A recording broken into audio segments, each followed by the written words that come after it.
अस्सलाम वालेकुम। Voice of दुनिया शो के साथ मैं हूं सैयद आयशा नाज। प्रोग्राम में लॉर्ड अहमद और डॉक्टर मुईद का साथ मुझे हासिल होगा।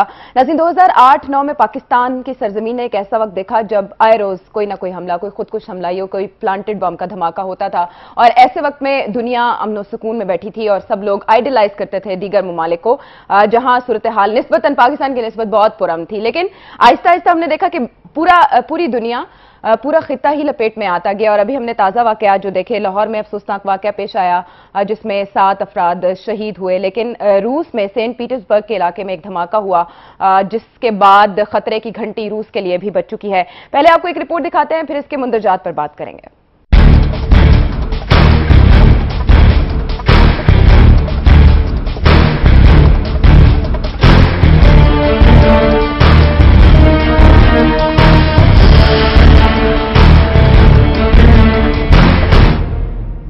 दहशतगर्द ने रूसी सदर पुतिन के आबाई शहर सेंट पीटर्सबर्ग को निशाना बनाया। मेट्रो स्टेशन में किए गए खुदकुश हमले में 14 मुसाफिर हलाक और 40 से ज्यादा जख्मी हुए। The Secretary General condemns today's bombing in the St. Petersburg metro.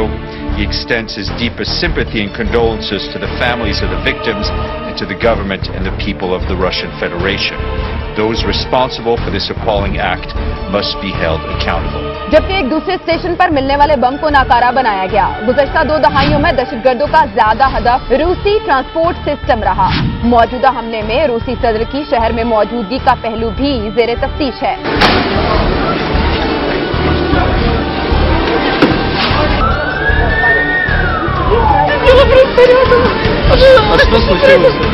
हमलावर की शनाख्त 22 साल किर्गिज नजाद मुस्लिम रूसी शहरी के तौर पर की गई, जो सेंट पीटर्सबर्ग में सुशी शेफ के तौर पर काम करता था। सेंट पीटर्सबर्ग में वस्त एशिया समेत किर्गिस्तान के हजारों अफराद कानूनी या गैर कानूनी तौर पर बसिलसिला रोजगार मौजूद हैं, जिनमें से बाज ने गुज़श्ता दहाइयों में रूसी शहरियत भी हासिल कर ली। एक रिपोर्ट के मुताबिक तकरीबन 7000 रूसी शहरियों ने दाइश में शमूलियत के लिए शाम का सफर किया, जिनमें से बहुत से वापस आ चुके हैं। दाइश की मुखालिफ और बशर अल असद की हामी पुतिन हुकूमत खतरे की संगीनी पर गौर कर रही है। По указанию руководителя оперативного штаба НАТО к месту происшествия направлены силы и средства подразделений ФСБ, МВД и МЧС.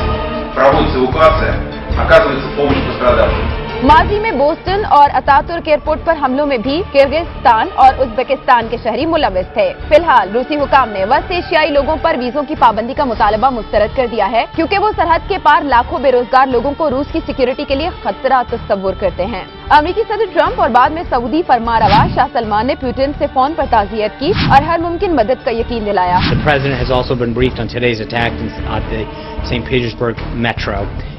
The United States condemns this reprehensible attack and act of violence. Our thoughts and prayers are with the injured and with the Russian people as we extend our deepest condolences to the loved ones who have been killed and injured. जबकि मगरिब का इस हमले से मुतालिक रद्द अमल खबरों की जीनत रहा। यूरोप के बड़े शहरों में से सिर्फ पेरिस ने आईफिल टावर की रोशनियां मध्यम करके इजहार यकजहती किया, जबकि जर्मनी ने वाज़े तौर पर ब्रेंडनबर्ग गेट को रूसी परचम की रोशनियों से आरास्ता करने से इनकार कर दिया। बर्लिन के मेयर के मुताबिक सिर्फ पार्टनर शहरों में हमलों के वक्त दरवाजे का रंग बदला जाएगा। माजी में फ्रांस, तुर्की और हॉलैंड में हमलों पर बर्लिन ने इस गेट की रोशनियां तब्दील की थी। मामलात की सूझबूझ रखने वाले कहते हैं कि रूसी सदर वाकई का सियासी फायदा उठा सकते हैं और खदशा है कि पुतिन अपने खिलाफ मुल्क की करप्शन मुखालिफ मुहिम को सिक्योरिटी मामलात की आड़ में कुचलने के लिए रियासती ताकत का इस्तेमाल करेंगे। कोई भी वाकया मुख्तलिफ मकासद के लिए इस्तेमाल किया जा सकता है, लेकिन ये वाकया पैगाम क्या देता है? लॉर्ड अहमद, जब पुतिन मौजूद थे शहर में तब यह हमला किया गया, क्या पैगाम दिया गया पुतिन को? आयशा, ये पुतिन साहब को जो पैगाम दिया गया उसको एनालाइज 1 मिनट में मैं करता हूं। सबसे पहले हमें अंडरस्टैंड करना पड़ेगा कि रशिया में नॉर्थ कॉकेसस और जो चेचनिया का पर्टिकुलरली पिछले तकरीबन 15 साल से वहां पे जो तहरीक को कुचला गया है, एक तो वो एलिमेंट है, दूसरा उनकी जो आईएसबी जो रशियन इंटेलिजेंस सर्विसेज के जो अपने किए हुए टेररिज्म दूसरों को बदनाम करने के लिए, उसका एविडेंस भी मैंने खुद जाके देखा था, जहां पे चेचन को बदनाम करने के लिए जो वो स्कूल के बच्चों को मारा गया था, वहां पे पूरा खदशा ये था कि इसमें उसकी इंटेलिजेंस केजीबी के जो नया नाम है वो लोग जो हैं वो इन्वॉल्व थे। फिर कुछ लोगों ने ट्वीट भी किया और कुछ लोगों ने कहा कि शायद ये यूक्रेन के हवाले से कुछ लोग जो हैं वो भी इन्वॉल्व हो सकते हैं, लेकिन ज्यादा लोग जो हैं वो ये समझते हैं कि इंटरनेशनल टेररिज्म, क्योंकि बहुत सारे किर्गिस्तान से, उज्बेकिस्तान से नौजवान लोग वो आईसिस के साथ मिल के सीरिया के अंदर जो जंग लड़ रहे हैं, वहां पे दाइश जो है वो उनको ट्रेन करके रशिया, क्योंकि रशिया दूसरी साइड वो बशार अल असद की साइड ले रहे हैं और इनको वहां पे मार रहे हैं, वहां पे बॉम्बिंग कर रहे हैं। और आपने कल देखा 2 दिन पहले जो केमिकल अटैक हुआ जिसमें आपने बच्चों की लाशें सड़कों के ऊपर बाहर अस्पतालों के अंदर देखी, जहां पे जी हां, और जो बाप जिसने अपने 2 ट्विन बच्चों को अपने हाथ में पकड़ा हुआ, यू जस्ट इमेजिन कि उन लोगों की, मैं दाइश की बात नहीं कर रहा हूं, मैं आईसिस की, टेररिस्ट की बात नहीं कर रहा हूं, मैं लोगों की फीलिंग। और ये जो किर्गिस्तान के, उज्बेकिस्तान के, सेंट्रल एशियन रिपब्लिक से जो रेडिकलाइज्ड हुए नौजवान जो वहां पे लड़ रहे हैं, तो ज्यादा पॉसिबिलिटी ये 22 साल जो लड़का है उसकी हो सकती है, लेकिन अभी तक उन्होंने, उनके इंटेलिजेंस सर्विसेज ने कोई लिंक नहीं ढूंढा, क्योंकि ये लड़का जो है वो रेस्टोरेंट में काम करता था, वो बॉडी बिल्डर था, फिटनेस मैन था, उसका फिर थोड़ी सी देर 2015 से वो जो है ऑफ द रेडार रहा है। तो क्या इस 2 साल के अंदर क्या वो सीरिया गया, क्या वो चेचनिया गया, क्या वो कहीं और किसी के हाथ चढ़ा जहां पे वो रेडिकलाइज हुआ? लेकिन इसमें शक वाली बात नहीं है जो आपकी रिपोर्ट में आपने कहा कि पुतिन साहब ऐसे मौके को कभी जाया नहीं करते, वो अपने पॉलिटिकल एडवांटेज, चाहे वो एंटी करप्शन की जो वहां पे तहरीक शुरू है, वहां पे डेमोन्स्ट्रेशंस हो रही हैं, उसके लिए वो उसको बंद करने के लिए कि भाई टेररिज्म की वजह से अब ये आपको अलाउ नहीं होगा, और टेररिज्म की वजह से सब लोगों को पकड़ के अंदर भी कर दें कि ये मशकूक लोग हैं, इनको पब्लिक जगह पे स्पेस नहीं मिलनी चाहिए। डॉक्टर मोहित, सवाल यह है कि 7000 रशियंस ने शाम का सफर किया था, और यह भी इम्कान जाहिर किया जा रहा है कि दाइश जो है वो रूसी जंगजुओं को अपने मकासद के लिए इस्तेमाल कर सकती है, यानी रूसी सदर पुतिन के खिलाफ उन्हें इस्तेमाल किया जा सकता है। दाइश कितनी मुतहरिक है या कितनी असरअंगेज हो सकती है रूस में? देखिए, इसका तो कोई ठीक तरह से अंदाजा नहीं, हमें इस वक्त हमारे सामने कोई असेसमेंट नहीं है, ना आई है, ना शगालबन आ सकेगी बहुत देर तक।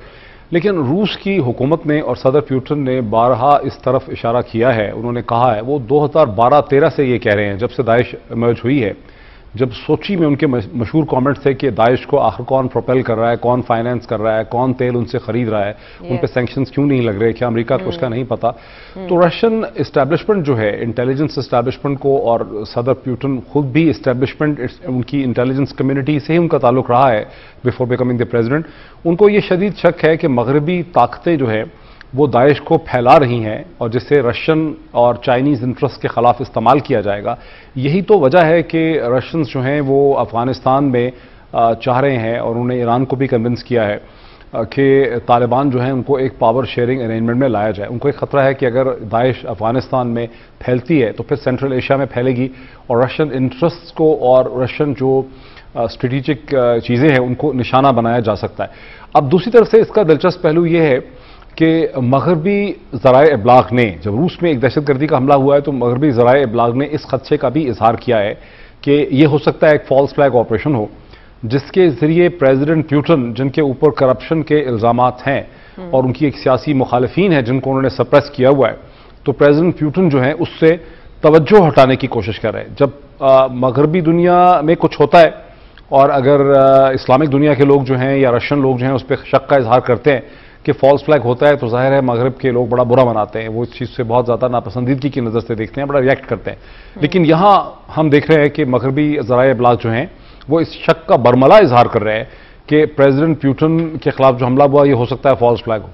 अच्छा लॉर्ड अहमद, मुतासरा अफराद से इज़हार यकजहती के लिए हमने यूरोप को तकसीम पाया, ऐसा क्यों है कि आईफिल टावर मध्यम तो हुआ लेकिन ब्रेंडनबर्ग गेट का रंग नहीं बदला गया?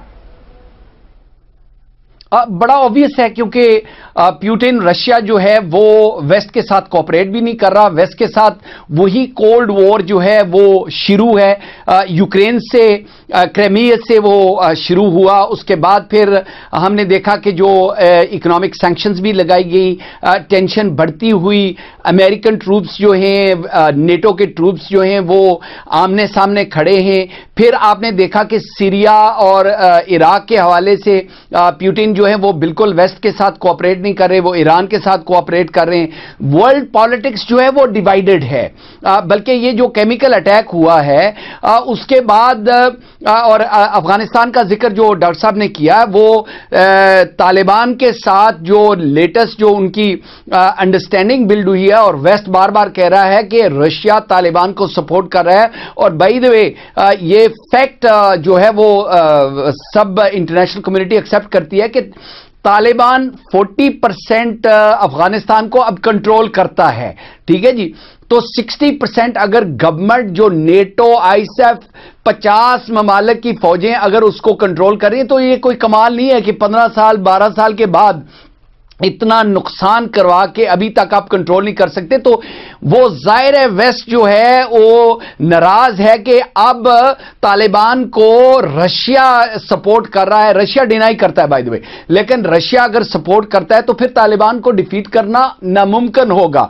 चाहे ये पहले एलिगेशंस पाकिस्तान के ऊपर थी, अब ये वाजिया, मैं जो प्रीवी हूं कुछ मीटिंग्स में, ये एक्सेप्टेड है। बरतानिया की जो पॉलिटिकल एलीट या जो हमारे ऑफिशियल्स हैं वो एक्सेप्ट करते हैं कि पाकिस्तान कोऑपरेट कर रहा है, पाकिस्तान की कंट्रीब्यूशन है, पाकिस्तान ने जो अपना नुकसान किया, जो अपनी सेक्रीफाइस की, वो अपने मुल्क के लिए की, लेकिन उसमें वेस्ट को फायदा पहुंचा है। लेकिन अफगानिस्तान के मामले पे तो पाकिस्तान अब भी सीरियस है कि 14 अप्रैल को अफगानिस्तान के ही मैटर पे कॉन्फ्रेंस होने जा रही है जिसमें 12 ममालिक शरीक होंगे, लेकिन अमेरिका ने इसका बॉयकॉट किया।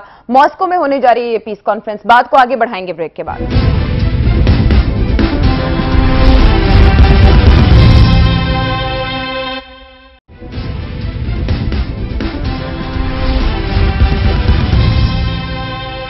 Welcome back to the show. खबरों की जीनत रहा army chief general Qamar Javed Bajwa का दौरा है बरतानिया, और ऐसे में डीजी आईएसपीआर का जो ताजा बयान सामने आया जिसमें उन्होंने अमेरिका पर तनकीद की और इसके अलावा कुछ मामलात की वजाहत भी की। उनका यह कहना था कि पनामा केस का जो भी फैसला आया वो फौज समेत सबको कबूल होगा। बहुत बड़ी बात, हुकूमत से लड़ाई का तासुर दुरुस्त नहीं। अल्ताफ हुसैन कुलभूषण और डॉन लीक्स के मामले पर हम रुक नहीं सकते। जाहिर है कौमी सलामती अजीज तर है, लेकिन हम तफसीलन इसका एक तज्जिया लॉर्ड अहमद से लेंगे। लॉर्ड अहमद, वहीं आप मौजूद हैं, सिपा सालार भी वहीं और डीजी आईएसपीआर भी वहीं, क्या बातें हुई?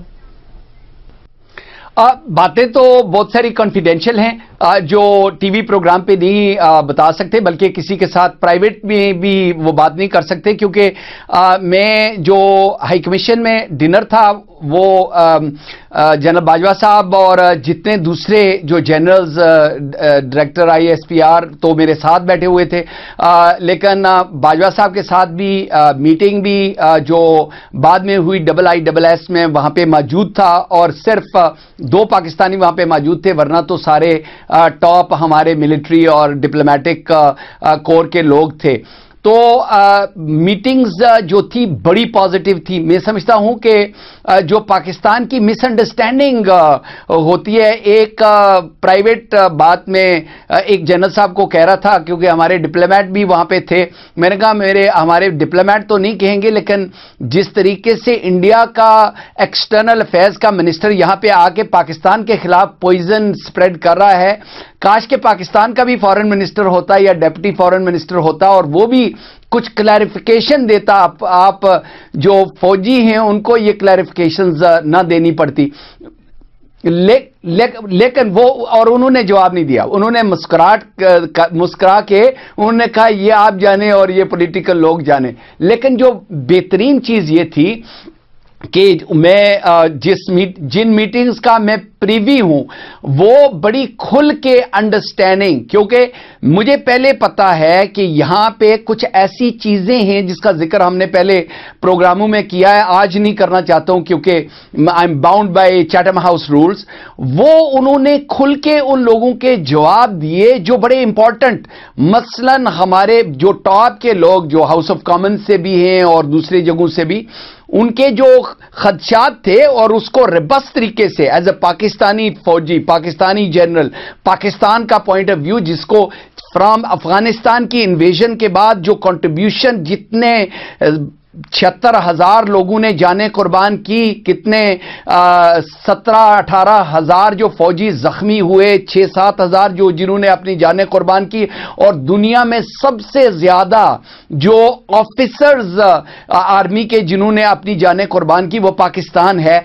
तो उन्होंने अपनी कंट्रीब्यूशन की जो पूरी दास्तान है, जो पूरी फैक्ट्स एंड फिगर्स हैं वो भी बताया, और जो पाकिस्तान कर रहा है बॉर्डर्स के ऊपर, वेस्टर्न बॉर्डर के ऊपर, और जाहिर है उसमें कुछ चीजें ईस्टर्न बॉर्डर के हवाले से भी थी, लेकिन मैं समझता हूं कि ये बहुत पॉजिटिव थी, क्योंकि जनरल बाजवा साहब ने अभी ये पोस्ट संभाली है, उनके लिए और हमारे लोगों के लिए बड़ा इंपॉर्टेंट था कि वो उनकी थिंकिंग को समझ जाएं, और फिर जो ओपन डायलॉग है उसको परस्यू करने के लिए अगले 3 साल किस तरह जाना है वो बहुत जरूरी था। पॉजिटिव ये भी है कि बरतानिया भी अब शराकतदार बनना चाहता है रूस की तरह सी पैक में। डॉक्टर मुईद, आप कैसे देखते हैं बरतानिया की इस दिलचस्पी को? पाकिस्तान के लिए ये कितना खुश आइंद है?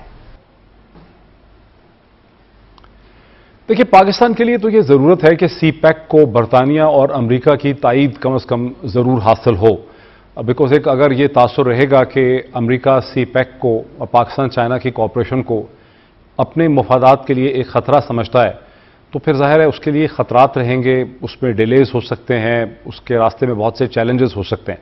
और हिंदुस्तान जो बहरहाल सी पैक का बहुत बड़ा एक दुश्मन है और जिसके मफादात इस खत्ते में ख़राब होते हैं, अगर पाकिस्तान अफगानिस्तान में स्टेबिलिटी आती है, सी पैक का मंसूबा या वन बेल्ट वन बोर्ड आगे चलता है, सेंट्रल एशिया, अफगानिस्तान और पाकिस्तान की मईशत जो है उसमें एक इंटीग्रेशन होती है, तो हिंदुस्तान के तो ये बिल्कुल फेवर में नहीं है। तो हिंदुस्तान तो इसको रोकने के लिए, डिले करने के लिए जिस भी तरह के हथकंडे और बहाने और कोशिशें कर सकता है, जिसमें प्रॉक्सी जो दहशतगर्द ग्रुप हैं, टीटीपी, अल अहरार, उनको इस्तेमाल करना भी शामिल है। अब अमेरिका जो है उसको कैसे पाकिस्तान एंगेज करता है, बरतानिया एक रास्ता है अमेरिका को एंगेज करने के लिए। ठीक है, लॉर्ड अहमद, आपसे ये जानना चाहेंगे कि अमेरिकी जनरल से भी मुलाकात की है और बहुत डायरेक्ट टारगेट किया, अमेरिका को डायरेक्ट तनकीद का निशाना बनाया कि अमेरिका ने अच्छा नहीं किया पाकिस्तान के साथ, हमेशा वादे वईद किए लेकिन कभी पूरे नहीं किए और पाकिस्तान को इस्तेमाल किया। कितना अहम दौरा है ये इस लिहाज से कि अमेरिका को डायरेक्ट टारगेट कर रहा है पाकिस्तान? नहीं, डायरेक्ट टारगेट नहीं कर रहा है, ये फ्रैंक डिस्कशन है। देखिए, जब आप किसी के साथ दोस्ती करना चाहते हैं तो आप मुनाफकत नहीं कर सकते। मुनाफकत करेंगे अगर आप सिर्फ तारीफें करेंगे, उनको पता है कि आप दिल खोल के बात नहीं कर रहे। जब आप उनको तनकीद करेंगे उनके सामने और उनको पता है, देखें अगर बहुत सारे मामला जो अभी क्योंकि रिसेंट डिस्कशन की वजह से मैं पहले तो हम वो डिस्कस करते रहे, हाँ, लेकिन वो जो अगर आप ओपनली अगर आप उनको कहेंगे कि देखें हमने आपके लिए क्या किया, आपने हमारे लिए कुछ नहीं किया, हमने आपको क्या डिलीवर करके दिया अफगानिस्तान के हवाले से, रीजनल स्टेबिलिटी, जियो पॉलिटिक्स, इंटरनेशनल पॉलिटिक्स, हमारी लॉयल्टी आपके साथ 60 साल से है, लेकिन जब भी मौका मिलता है आप जो है हमें अपना बैग दिखाते हैं। तो मेरे ख्याल में it's a very good beginning, क्योंकि अगर आप फ्रैंक डिस्कशन करेंगे, मुझे पता है क्योंकि मैं यहां पे रहता हूं, वेस्ट में आप आमने सामने आके फ्रैंक बात करेंगे, और ये Donald Trump by the way, अब जो कुछ भी आप उसके बारे में कहें, एक बात उसकी है कि वो जिसको पसंद करता है उसको पसंद करता है, जिसको नहीं करता उसके मुंह पे कह देता है, उसकी बॉडी लैंग्वेज से ही, उसकी जो जबान है उससे ही।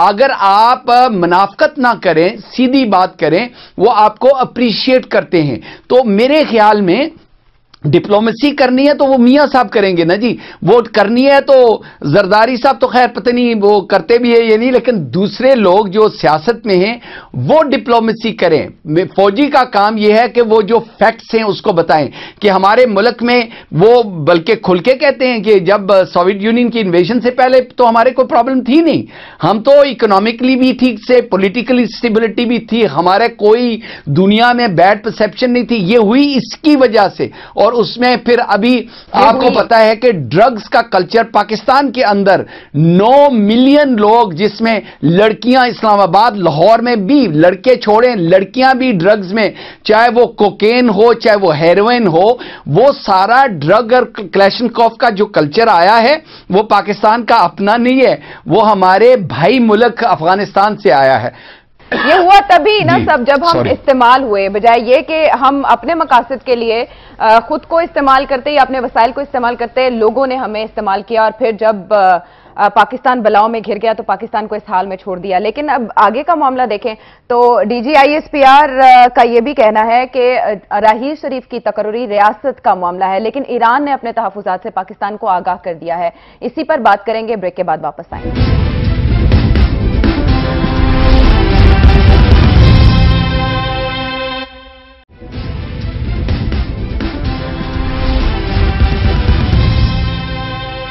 ویلکم بیک ناظرین، کیا ہے کہ اسلامی فوجی اتحاد کے لیے راحیل شریف کی تقرری کا معاملہ کوئی ایک سمت کوئی ایک شکل اختیار نہیں کر پا رہا، اور ایسے میں جب ایران نے بھی کھل کر اپنے تحفظات کا اظہار کر دیا، پی ٹی آئی بھی مخالفت کر رہی ہے، پارلیمنٹ میں اس معاملے کو لانا چاہتی ہے، لیکن کوئی واضح شکل بن نہیں پا رہی۔ لارڈ احمد، ایسا نہیں ہو سکتا کہ اس معاملے کو کثرت رائے سے یا اتفاق رائے سے حل کر لیا جائے؟ ایک بار بار اس میں مزید کیوں پیدا کی جا رہی ہیں کمپلیکیشنز؟ عائشہ، آپ کو یاد ہوگا کہ اسی پروگرام میں ہم نے تقریباً 2-3 بار یہ مسئلہ ڈسکس کیا ہے۔ اسلامی فوجی اتحاد جو ہے، جب سب سے پہلے جنرل راحیل شریف صاحب عمرے کے لیے گئے تھے اور وہاں پہ ان کی میٹنگز ہو رہی تھی پرنس محمد کے ساتھ اور بادشاہ سلامت سلمان صاحب کے ساتھ، تو اس وقت بھی ہم نے اس پہ ڈسکس کیا تھا۔ ایکچول بات یہ ہے کہ اگر تو یہ اسلامی اتحاد ہو جس میں سارے اسلامی ملک موجود ہوں، اس میں ایران بھی ہے، اس میں عراق بھی ہے، اس میں لیبنان بھی ہے، اگر آپ صرف اس کو شیعہ سنی اتحاد الگ بنانا چاہتے ہیں، دیکھیں میرے لیے اگر آپ ٹیررزم کو ختم کرنا چاہتے ہیں تو آپ ایک پیس کیپنگ فورس بنا سکتے تھے۔ فوجی اتحاد اگر آپ بنا رہے ہیں تو پیس کیپنگ کے لیے آپ ایک پیس کیپنگ فورم بنا سکتے ہیں، پولیٹیکل فورم، اور اس کے ساتھ یہ جو ہے ملٹری ونگ جو ہے وہ رکھ سکتے ہیں کہ جو سیاسی قیادت جو ہے، جو OIC جس طرح ہے وہ تو بالکل ڈیفنکٹ قسم کی آرگنائزیشن ہے، عرب لیگ جو ہے وہ بالکل ایک ڈنر کلب ہو چکا ہے۔ اگر آپ اس کو ریوائیو کرنے کے لیے کوئی آرگنائزیشن بنائیں جس میں اسلامی ممالک کے اندر یہ ٹیررزم ہے، لیبیا سے لے کر یمن تک، اگر آپ دیکھیں تو ایجپٹ سے لے کر افغانستان تک ٹیررزم ہے، لیکن بتائیں لارڈ احمد، جب آپ کہتے ہیں نا کہ OIC جو ہے وہ بالکل ایک ڈسفنکشنل آرگنائزیشن ہے، دیکھیے OIC تو خیر ڈسفنکشنل ہے، لیکن OIC ایگزسٹ کرتی ہے، اس کا ایک سیکریٹریٹ ہے، اس کی ایک لیڈرشپ ہے، اس میں رد و بدل ہوتا رہتا ہے۔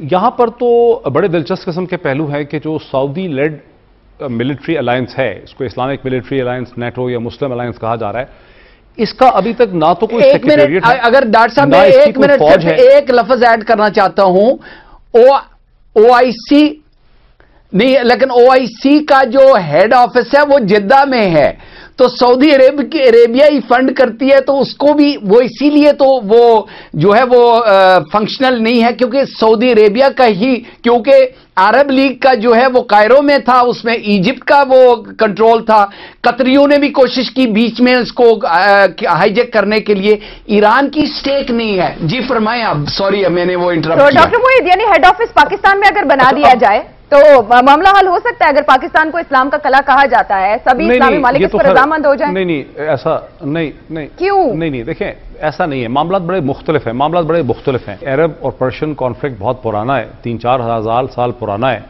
اور یہ اس کے ڈائنامکس بڑے عجیب و غریب قسم کے ہیں، اور ہمیں اس کے اندر نہیں پڑنا چاہیے، ٹھیک؟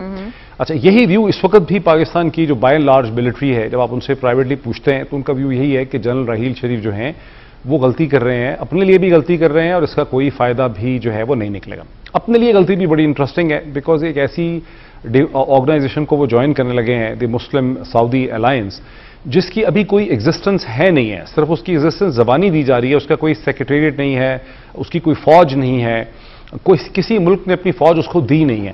4 بڑے ملک ہیں پاکستان، دنیا میں مسلم کنٹریز ہیں، ایجپٹ ہے، پاکستان ہے, ٹرکی ہے اور ایران ہے, جن کی لارج بڑی ڈیفنس اسٹیبلشمنٹ ہے. اب ایران تو خیر اس میں ہے ہی نہیں, ایک تاثر ہے کہ اینٹی ایران ہے. پاکستان بھی ظاہر اپنے کو ٹروپس نہیں دے گا, ٹرکی اور ایجپٹ بھی اپنے کو ٹروپس دے نہیں رہے, تو سب زبانی جمع خرچ کر رہے ہیں. تو آصف غفور یہ کیوں کہہ رہے ہیں کہ پاکستانی دستے سعودی عرب سے باہر نہیں جائیں گے؟ اس کا مطلب ہے کہ ہے کچھ نہیں. دیکھیں, جو پاکستانی بریگیڈ بھیجنے کا اصولی طور پر فیصلہ ہوا ہے ایک سنگل بریگیڈ کا, اس کے کہا یہ جاتا ہے کہ مقدس مقامات کے دفاع کے لیے وہ یوز ہو سکتا ہے. پہلے بھی پاکستان کی فوج وہاں ہوا کرتی تھی, 8, 9, 10 ہزار فوج ہمیشہ وہاں رہی ہے, کبھی زیادہ بھی. یمن کے بارڈر پہ پاکستانی فوج یمن کے بارڈر کے اوپر, یمن کے بارڈر پہ جی اصل میں فزیکل اس کی پلیسمنٹ جو ہے وہ یمن کے بارڈر سے اندر سعودی عربیہ میں ہے, کہ اگر کوئی سعودی عربیہ پہ حملہ ہوتا ہے یمن کی طرف سے تو پاکستانی افواج جو ہیں وہ ہم مدد کر سکتی ہیں سعودی فورسز کی ٹو ڈیفینڈ دیٹ. لیکن نہ حملہ ہوگا نہ اس کی کوئی پاسبلٹی ہے, وہاں ڈائنامکس ایسے نہیں ہیں.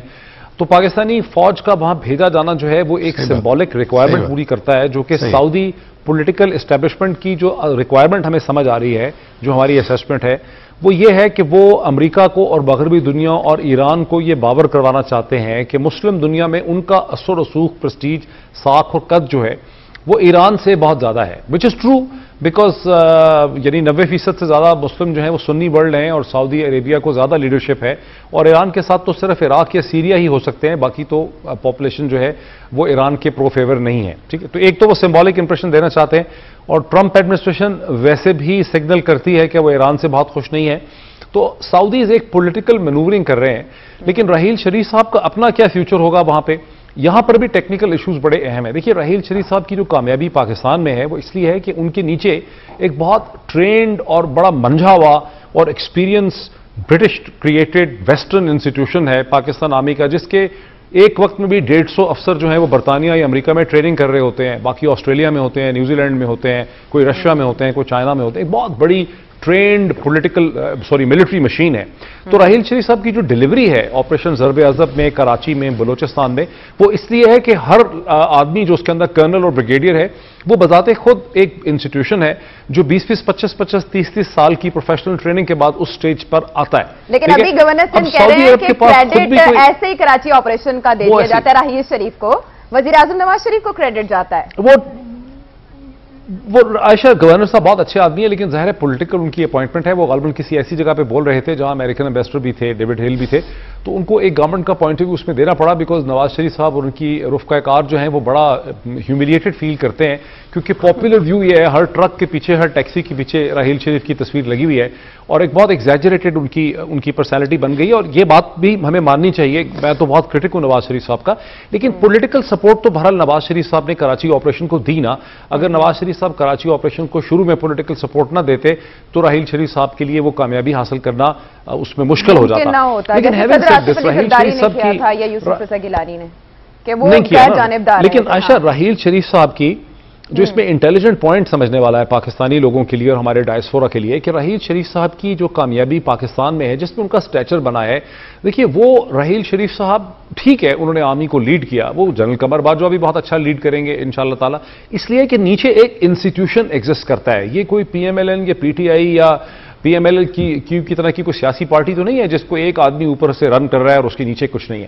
اب سعودی عرب کے اندر تو ایک پروفیشنل آرمی جو ہوتی ہے رینک اینڈ فائل کی, جو اس طرح سے ٹرین ہو کے اوپر آتی ہے کاکول اکیڈمی کے ذریعے یا آفیسر ٹریننگ پروگرامز کے ذریعے میرٹ پہ, وہ ہے ہی نہیں ہے. وہاں تو بہت سے پرنس جو ہیں وہ اس کی کی پوزیشنز میں موجود ہیں, اور یہ ایک رائل فیملی کا جو سٹرکچر ہے اس کے اندر ایمبیڈڈ یہ ایک ملٹری قسم کا ڈھانچہ ہے, جس کے پاس ویپنز تو ہیں لیکن اس کے پاس وہ ایک انسٹیٹیوشنل سٹرینتھ جو ہے وہ نہیں ہے. اچھا, کوئی اور بڑا ملک جس کے پاس اپنی فوج ہے جیسے ایجپٹ ہے اور ٹرکی ہے, وہ بھی اس میں کوئی کنٹریبیوشن نہیں کریں گے. تو راحیل شریف صاحب ایک بڑے سے دفتر میں محدود ہو جائیں گے کاسمیٹک لیول پہ, جہاں ان کے باس ہوں گے پرنس محمد بن سلمان, جو خود 31 برس کے ہیں اور بہت ہی غصے کے تیز ہیں, اور کہتے ہیں یہ ڈائنامکس ہیں جس پہ پاکستانی ملٹری اس کو دیکھتے ہیں. لارڈ احمد سنا آپ نے ڈاکٹر محیط کو, سوال ہے ایک آپ کے سامنے. جی میں یہ صرف انفارمیشن دینا چاہتا تھا کہ جو سعودی عربیہ کی جو ایئر فورس ہے ان کے پاس F-16 تو ہیں, لیکن وہ فیول اس کو خود نہیں کر سکتے. وہ جو کانٹریکٹرز ہیں وہ برٹش کانٹریکٹرز ہیں جو وہ اس जहाज को जो फ्यूल डालते हैं फिर उसकी सर्विस करते हैं, फिर यानी वो पायलट हो सकते हैं और उसको भी पीछे से इंफॉर्मेशन कौन उनको जो है वो बताता है कि किस तरह चलाओ, किस तरह बटन दबाओ। तो ये आपकी बात बिल्कुल दुरुस्त है कि वो जो शहजादे हैं वो F-16, आपको याद होगा कि बंदर बिन सुल्तान जो हैं जब वो थे एम्बेसडर वाशिंगटन डीसी में, वो F-16 पे वो अपने ऑफिस में आया करते थे वाशिंगटन डीसी में।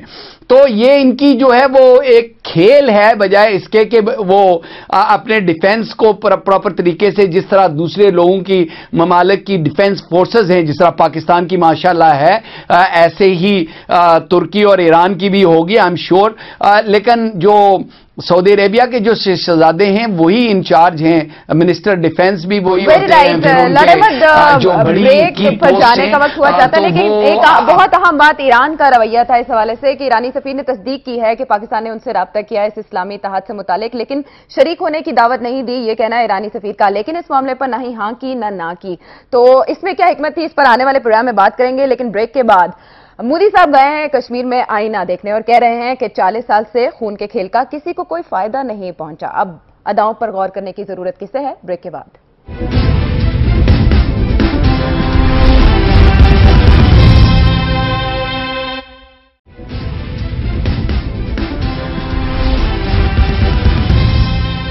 मालूम नहीं कि भारत आखिर चाहता क्या है। हठधर्मी तसल्लुत खित्ते पर कि अमेरिका अगर पेशकश कर रहा है कि वो दोनों ममालिक के दरमियान कशीदगी को कम करा सकता है या मामलात हल करा सकता है, तो भारत इससे कनी कतराता है, पाकिस्तान खैर मकदम करता है, बात यहीं रुक जाती है और मामलात आगे नहीं बढ़ते। लेकिन अमेरिका भारत के आशीर्वाद का सिलसिला जारी रखता है। लड़े मत अभी अभी गए मोदी साहब कश्मीर और वहां देखा उन्होंने कि हड़ताल थी और मुजाहरे भी किए गए, उनकी आमद के मौके पर एहतजाज भी किया गया। लेकिन जो ISI पर इल्जामात आयद किए जा रहे हैं कि वो अलहदगी पसंदों को फंड कर रही है, भारत क्या अज़ाइम रखता है और क्या हासिल करना चाहता है कि 40 साल से अगर खून के खेल का किसी को फायदा नहीं हुआ तो समझें आप। आयशा, हिंदुस्तान की जो उसका जो नैरेटिव है वो हमेशा जो भी वहां पे अगर किसी का पानी भी बंद हो जाए तो वो ISI को ब्लेम करते हैं। वो तो ISI को तो हर जगह पे छोटा सा मामला हो तो ISI को ब्लेम करने की कोशिश करते हैं। लेकिन मेरे ख्याल में दो चीजें जो हैं वो मैं सबसे पहले करना चाहता हूं। जाहिर है हमने डैम्स की भी बात की, हमने rise of Hindu fundamentalist Shiv Sena और RSS की भी बात की, हिंदुत्वा बिलीविंग, और जो अभी यूपी का जो चीफ मिनिस्टर वहां पे इलेक्ट हुआ और उसकी वजह से जो पाबंदियां लग रही हैं, मुसलमानों को मारा जा रहा है। कल भी 11 लोगों को पिटाई की गई, एक को मार मार के वीडियो रिकॉर्डिंग जो है वो ट्विटर पे है जिसको कत्ल किया गया। लेकिन दो चीजें जो है वो बड़ी जरूरी हैं। एक, हिंदुस्तान को क्रेडिट मैं समझता हूं देना चाहिए कि जम्मू से श्रीनगर को उन्होंने लिंक करने के लिए 11 किलोमीटर का टनल बनाया, जो 32 किलोमीटर की हाइट के ऊपर जो कट ऑफ कर देता था बर्फ की वजह से और जो लैंडस्लाइड्स की वजह से रास्ता, उसको उन्होंने इस टनल के थ्रू, ये बहुत बड़ी डेवलपमेंट है, इसमें बिलियंस ऑफ डॉलर्स जो हैं वो खर्च हुए हैं। मैंने ऐसे बिलियंस ऑफ डॉलर्स आजाद कश्मीर में कोई ऐसे नहीं देखे। जो सड़कें टूटी हुई मैंने 30 साल पहले देखी थी, आज भी वहीं कोआला से आगे जाएं तो वो लैंडस्लाइड वही आती है, वो वहां से ही पैसे लोग खाते, वहां पे वो खाते, वहां से ही चलते। ये एक नंबर।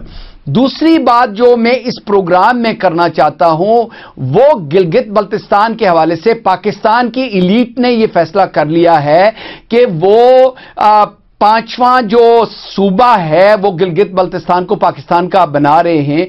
मैं इसके खिलाफ हूं।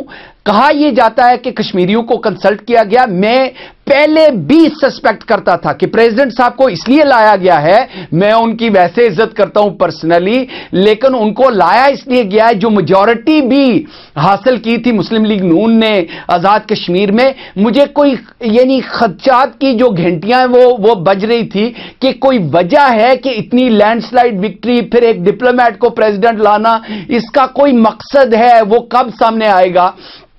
تو اب سامنے آ رہا ہے، پہلے میں نے ہی اپنے فیس بک پہ کہا تھا کہ کوئی بندہ ہے جو مجھے ایڈوائز کر سکے کہ گورنمنٹ پاکستان جو کنسلٹیشن کر رہی ہے کس کے ساتھ کر رہی ہے، تو ظاہر ہے انہوں نے جو الیکٹڈ چنے ہوئے جو لوگ ہیں انہی کے ساتھ انہوں نے کرنی تھی، اور کنسلٹیشن اسلام آباد سے مظفر آباد کنسلٹیشن نہیں ہوتی۔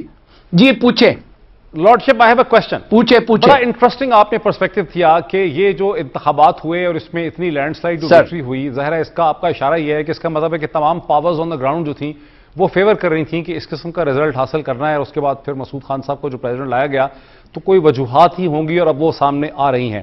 میرا سوال آپ سے یہ ہے کہ مجھے یہ سمجھ آ رہی ہے، correct me if I am wrong, کہ سی پیک نے چونکہ گلگت بلتستان سے گزرنا ہے، وہ اس کا بیسک شاہراہ ہے، اور اس کے انٹرنگ پوائنٹ پہ چونکہ ہندوستان آبجیکشن کر رہا ہے، وہ کہہ رہا ہے یہ ڈسپیوٹڈ ٹیریٹری ہے، اور چائنیز کو خوف ہے کہ ہندوستان اس کو انٹرنیشنلی ایجوکیٹ کرے گا چونکہ وہ اس کو فائنینس کر رہی ہیں ان کی کمپنیز اور بینکس۔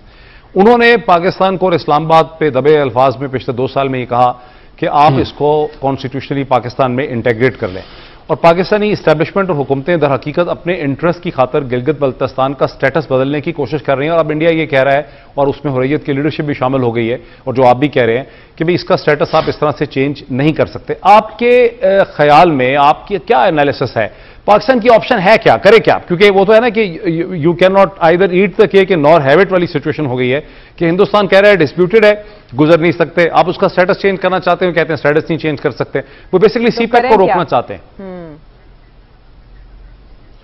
آپ بتائیں۔ آپ پہلے تو میرے خیال میں یہ ہمیں دیکھنا چاہیے، گلگت بلتستان کو جب آپ پاکستان کا 5واں صوبہ بنا لیتے ہیں تو کشمیر کا مسئلہ بالکل ختم کر دیا آپ نے وہ کمزور کر دیا، کیونکہ کشمیر کا حصہ اگر آپ پاکستان میں ملا لیتے ہیں تو انڈیا کا لیجٹمٹ رائٹ ہے وہ مقبوضہ علاقے کو کہے کہ وہ انٹیگرل پارٹ آف انڈیا، ٹھیک ہے۔ پھر آپ کا جو بڑا مسئلہ جو ہے، چاہے وہ واٹر کا ہو، چاہے وہ پچھلے 60 سال کی جو تحریک ہے، جو 1 لاکھ سے لوگوں نے زیادہ جانیں دی ہیں، جو ابھی بھی دے رہے ہیں، وہ اس کو بالکل ختم کر دیتی ہے۔ ایک نمبر اس کی بات دیکھیں، سی پیک کو آپ نے کامیاب کرنا ہے تو آپ گلگت بلتستان آزاد کشمیر کی، میں بتاتا ہوں نا، آپ گلگت بلتستان آزاد کشمیر کی لیڈرشپ کو آپ دونوں کو اکٹھے کر کے یہ ملنے نہیں دیتے۔ یہ آزاد کشمیر کے آپ کبھی لیڈر وہاں پہ گلگت بلتستان نہیں دیکھیں گے، گلگت بلتستان کی آزاد کشمیر، حالانکہ میں سمجھتا ہوں کہ وہ الگ الگ چیزیں ہیں لیکن وہ کشمیر کا حصہ ہیں۔ اگر وہ دونوں لیڈرشپ انٹرنیشنل لیول پہ آ کے کہتے کہ یہ کشمیر ہے، یہ ہمارا ہے کشمیریوں کو، لیکن ہم اس سی پیک کا حصہ بن کے ہم جو ہے یہ ساری ڈیولپمنٹ کروانا چاہتے ہیں کیونکہ ہماری لائیولی ہوڈ کے لیے بڑا ضروری ہے، اور اس میں ہندوستان کی کوئی مداخلت ہو نہیں سکتی کیونکہ یہ کشمیر یہ تو واجپئی صاحب بھی کہتے تھے کشمیر کشمیریوں کا، اور ڈیموکریسی، اور پتہ نہیں تیسری ایک چیز، تو ڈیموکریسی کا مطلب یہ ہے کہ آپ جناب ووٹ کروا لیتے آزاد کشمیر گلگت بلتستان کے اندر کہ بھائی سی پیک کا حصہ بننا چاہتے ہیں یا نہیں، اور جب ووٹ ہو جائے تو اسکاٹ لینڈ کو انڈیپینڈنس بھی مل سکتی ہے، وہ ساؤتھ سوڈان کو انڈیپینڈنس بھی مل سکتی ہے۔ سی پیک کا دنیا میں کوئی بندہ آبجیکٹ نہیں کر سکتا، وہ کہہ سکتے ہیں کہ یہ جناب آپ نے ڈیموکریٹکلی فیصلہ کروایا ہے کہ استصواب رائے سے یا اظہار رائے سے آپ نے اپنا پرسپیکٹو دے دیا ہے، لیکن اس پہ لکھتے کیوں نہیں؟ آپ ایک کالم لکھیں، ایک اس پہ ریکمنڈیشن دیجیے گورنمنٹ آف پاکستان کو، آزاد کشمیر کے پریزیڈنٹ کو، ان کو کہیں کہ دس از دا وے فارورڈ، آپ اس کو کیوں ختم کریں؟ Why don't you write on that? دیکھیں، میں to be honest with you, مجھے تو میں پہلے جب بھی یہ بات کرتا رہا ہوں ڈاکٹر صاحب تو ڈینائی کرتے ہیں۔ پرابلم پاکستان کی سیاسی ایلیٹ کی کیا ہے کہ جھوٹے لوگ ہیں۔ جب گلگت بلتستان میں یہ پیپلز پارٹی نے اس کو جو رائٹس، کانسٹیٹیوشنل رائٹس دیے تھے، اس وقت بھی جھوٹ بول رہے تھے۔ میاں صاحب کے پاس میں جانا چاہتا تھا بات کرنے کے لیے، اور اس وقت یہ وہ کون سا آنند، دیو آنند، یہ میاں صاحب نواز شریف صاحب نے میرے ساتھ گلگت بلتستان، اس وقت میرے ان کے ساتھ اچھے تعلق تھے، میں نے فون کیا، انہوں نے کہا کہ ٹھیک ہے کب ملنا چاہتے ہیں، میں نے کہا تو انہوں نے کہا کہ میری جو بیگم صاحبہ ہیں ان کو ہاسپٹل لے جانا ہے، تو کل کے بجائے اگلے ہفتے مل لیتے ہیں۔ اور بعد میں مجھے کاشف راجہ جو ایک سنگر ہیں، परफॉर्मर आर्टिस्ट हैं यहाँ बरतानिया में, उन्होंने फोन करके कहा कि देव आनंद मिलना चाहते हैं आपको। तो मैंने कहा कि आफ्टरनून में मिल लेते हैं। उन्होंने कहा नहीं आफ्टरनून में तो उनकी नवाज शरीफ साहब के साथ मीटिंग है। मियां साहब के लिए तो देव आनंद से मिलना जो है वो गिलगित बल्तिस्तान से ज्यादा इंपॉर्टेंट था। लेकिन पाकिस्तान में आजाद कश्मीर देने की जरूरत है। हमारे प्लेटफॉर्म के थ्रू ये बात वाज़ेह भी हो गई, क्या ऑप्शन पाकिस्तान के पास हो सकता है। Doctor Moid, last question from you, cause इसके बाद हमने इख्तिताम की जाने बढ़ना है कि जैसे कि लॉर्ड अहमद ने कहा कि भारत बहुत कामयाबी से अपने पत्ते खेल रहा है मकबूजा कश्मीर में, वहां सहूलियात दे रहा है, कह रहा है कि आप टूरिज्म या टेररिज्म में से किसी एक चीज का इंतखाब करें, और वो तंज कर रहा है कि सरहद पार वाले तो खुद को संभाल नहीं पा रहे। तो बात तो वो सच कर रहे हैं। नहीं कामयाब तो नहीं हो पा रहे, ये तो आप उसको कह रही हैं, ये लॉर्ड अहमद का व्यू है। कामयाब तो नहीं हो पा रहे, वो खासी मुश्किल में है और उनकी मुश्किलात में इजाफा हुआ है जब से नरेंद्र मोदी जो हैं वो आए हैं। उसकी वजह ये कि नरेंद्र मोदी का जो अपना पॉलिटिकल बेस है, आप देखिए ना, यूपी में मजबूरन खुद बनाना नहीं चाहते थे, लेकिन योगी आदित्यनाथ जो हैं उनको आरएसएस ने मजबूर करके, मोदी तो नहीं उनको बनाना चाह रहे थे चीफ मिनिस्टर, मजबूरन उनको चीफ मिनिस्टर बनाना पड़ गया। तो भारत के अंदर एक बहुत ज्यादा प्रेशर है जो ये कहता है कि कश्मीर के ऊपर और पाकिस्तान के ऊपर किसी किस्म की स्पेस ना देनी है, ना कश्मीर पे कोई नेगोशिएशन करनी है, ना वहां का कोई स्टेटस, वो आर्टिकल 370 उसको भी मानने को तैयार नहीं है। तो मोदी की जो पॉलिटिक्स है ऑल इंडिया की, वो उनके हाथ बांध देती है कश्मीर में डील करने से। ये कोई नरेंद्र मोदी का जाती नफरत पे बेस इशू नहीं है, ये एक पॉलिटिकल इशू है। अब हिंदुस्तान के पास लिक्विडिटी बहुत ज्यादा है, इंडिया तकरीबन $1 ट्रिलियन इकॉनमी है, तो वो $1 बिलियन इधर और $1 बिलियन उधर खर्च करके लोगों को खुश करना चाह रहे हैं। लेकिन जिस किस्म की दीवारें खड़ी हो चुकी हैं कश्मीर में मुसलमानों के लिए, और फिर जिस किस्म की नफरत का इजहार किया जाता है मेन स्ट्रीम आरएसएस की तरफ से, ये बीजेपी की तरफ से, कोई आसान वे फॉरवर्ड उनको वहां पे नहीं मिल पा रही है। ये मतलब इसका ये नहीं कि हम कोई बड़े कामयाब हैं, ये हमारी कोई बड़ी जबरदस्त यानी पॉलिसीज चल रही है कश्मीर के हवाले से। हिंदुस्तान के कश्मीर में अपनी साख्त के प्रॉब्लम है, वो ये हिंदुस्तान कहता है कि पाकिस्तान ने पैदा किए हुए हैं, लेकिन वो प्रॉब्लम दर हकीकत इंडिया की पॉलिटिक्स के देखें ना, इस वक्त वहां के तूलो अरज में कई सूबे ऐसे हैं, स्टेट्स ऐसी हैं जहां ये कैंपेन चल रही है, ये ट्रक खड़े कर करके वो चेक कर रहे हैं कि गौ माता किधर जा रही है, उसकी ट्रैफिक कहां है। तो एक प्रिमिटिवनेस जो है वो हिंदुस्तान के तूलो अरज में है मजहब के नाम पे। जिस तरह हमारे यहां सेक्टेरियन या रिलीजियस फीलिंग्स पाई जाती हैं, हिंदुस्तान में भी बढ़ रही हैं। तो हिंदुस्तान जैसी polyglot, multi ethnic, multi religious, multi linguistic society में इस किस्म की इंतहा पसंदी जो है वो उनके लिए खतरनाक है। और इसी इंतहा पसंदी की वजह से मोदी कंप्रोमाइज नहीं कर सकते कश्मीर में, वरना वो कोई उसका हल निकाल सकते हैं। उनका मसला खालिस्तान, उनका अपना मसला। ये जो मैं अगर ये ऐड कर लूं, मैं ये जो अगर ऐड कर लूं कि डॉक्टर साहब गौ माता की जो बात आप कर रहे हैं, तो हिंदुस्तान के लिए के अंदर मुसलमान और क्रिश्चियंस के लिए तो पाबंदी है। यही हिंदुस्तान जो है, इन्होंने 60 मिलियन टन गौ माता का गोश्त जो है एक्सपोर्ट किया, और यही जो यूपी है, इन्होंने ये 2014-15 की मैं बात कर रहा हूं, एक साल में ये तकरीबन 11 मिलियन टन की मैं बात कर, मिलियन टन ये इन्होंने एक्सपोर्ट उस स्टेट से किया। तो एक्सपोर्ट करने के लिए जब उनको डॉलर्स चाहिए तो उनको कोई उनकी मजहबी प्रॉब्लम नहीं है। जब मुसलमान या क्रिश्चियन अगर खाए, बहुत उम्दा अंदाज के साथ, बहुत उम्दा बात के साथ हम प्रोग्राम का इख्तिताम करने जा रहे हैं। नाज़रीन, प्रोग्राम का वक्त खत्म हुआ। लॉर्ड अहमद, डॉक्टर मोईद, आप दोनों का, नाज़रीन आपका भी बहुत शुक्रिया। आपके फीडबैक का इंतजार रहेगा। अगले प्रोग्राम तक के लिए इजाजत, अल्लाह ने के बान।